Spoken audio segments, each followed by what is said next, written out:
എന്താ വേണ്ടേ? ചപ്പാത്തിയാ? പിള്ളേരെന്തെങ്കിലും ആഗ്രഹം പറഞ്ഞാൽ നമ്മളെ കൊണ്ട് പറ്റുന്നതാണ് അങ്ങ് സാധിച്ചു കൊടുത്തേക്കല്ലേ.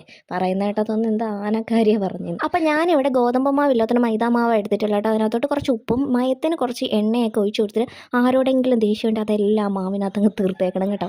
എനിക്ക് ഈ സങ്കടമോ ദേഷ്യമോ വിഷമോ ഒക്കെ ഉണ്ടെങ്കിൽ അതൊക്കെ ജോലി ചെയ്ത് തീർക്കുമ്പം എന്തോ ഒരു സാറ്റിസ്ഫാക്ഷൻ പോലെ കേട്ടോ.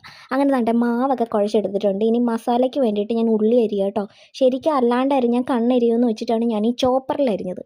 അത് തുറന്ന് നോക്കിയപ്പോൾ തന്നെ കണ്ണരിയാൻ തുടങ്ങി. ഇതെന്താണെന്നറിയത്തില്ല, ഈ ഉള്ളിക്ക് ഈ വീട്ടിലെ പെണ്ണുങ്ങളോട് എന്താ ഇത്രയും ദേഷ്യമെന്ന് അറിയത്തില്ല. മസാല ഉണ്ടാക്കാൻ വലിയ പണിയൊന്നുമില്ല. കുറച്ച് എണ്ണ ഒഴിച്ച് കൊടുക്കുക, കുറച്ച് ഉള്ളിയും കുറച്ച് വെളുത്തുള്ളി ഇട്ട് കൊടുക്കുക, നമ്മുടെ വീട്ടിൽ തന്നെ മല്ലിയിലുണ്ടല്ലോ അതിട്ട് കൊടുക്കുക.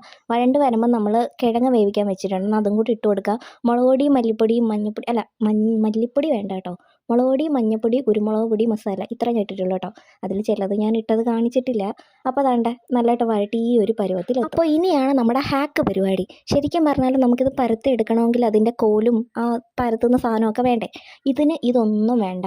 ശരിക്കും പറഞ്ഞാൽ നമ്മുടെ 50 പൈസ കവറുണ്ടല്ലോ, അത് നമ്മളെ വീട്ടിൽ പണ്ട് അങ്ങനെയാണ് പറയുന്നത്, അതങ്ങോട്ട് എടുക്കുക. നന്നായിട്ട് കഴുകി വൃത്തിയാക്കിയത് എടുക്കുക കേട്ടോ. നന്നായിട്ട് ഉണങ്ങി കഴിഞ്ഞിട്ട് അതിനകത്തോട്ട് നമുക്കിതിങ്ങനെ അത്യാവശ്യം നല്ലതുപോലെ ഒന്ന് കട്ട് ചെയ്ത് വെച്ചിട്ട് കുറച്ച് എണ്ണ തടവി കൊടുക്കുക. എന്നിട്ട് നമ്മൾ എടുത്ത് വെച്ച മാവ്, ഇതിപ്പോൾ ഞാൻ ഇതായതുകൊണ്ടാണ് ഈ മസാല വെച്ച് ഇങ്ങനെ ഉണ്ടാക്കുന്നത്, അല്ലാത്ത ചപ്പാത്തി അങ്ങോട്ട് എടുക്കുക. ഇത് എന്നിട്ട് നന്നായിട്ട് ഇങ്ങനെ പ്രസ് ചെയ്ത് പരത്തുക.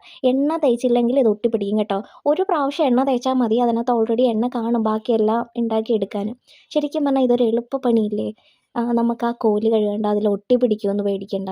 ഇത് ശരിക്കും എനിക്ക് ഇഷ്ടപ്പെട്ടു കേട്ടോ. നല്ല പെട്ടെന്ന് സംഭവം ഉണ്ടാക്കിയെടുക്കാം. ഇത് ഞാൻ കണ്ടുപിടിച്ചതല്ല കേട്ടോ, എനിക്കതിനുള്ള ബുദ്ധിയില്ലല്ലോ. അപ്പോൾ ഞാനിത് ഇതുപോലെ യൂട്യൂബിൽ കണ്ടതാണ്. ഒരു ചേച്ചി അങ്ങനെ ചെയ്തെടുത്തതാണ് കേട്ടോ. അപ്പോൾ നമ്മളതെല്ലാം ചുട്ടും കൂടെ എടുത്തിട്ടുണ്ട്. അത് ഞാൻ ഷൂട്ട് ചെയ്യാൻ മറന്നു കേട്ടോ ചുടുന്നത്. നല്ല പൊന്നപ്പനം കൊടുത്ത് അവന് ഇഷ്ടപ്പെട്ടിട്ടുണ്ട് കേട്ടോ. കൊള്ളാവോ?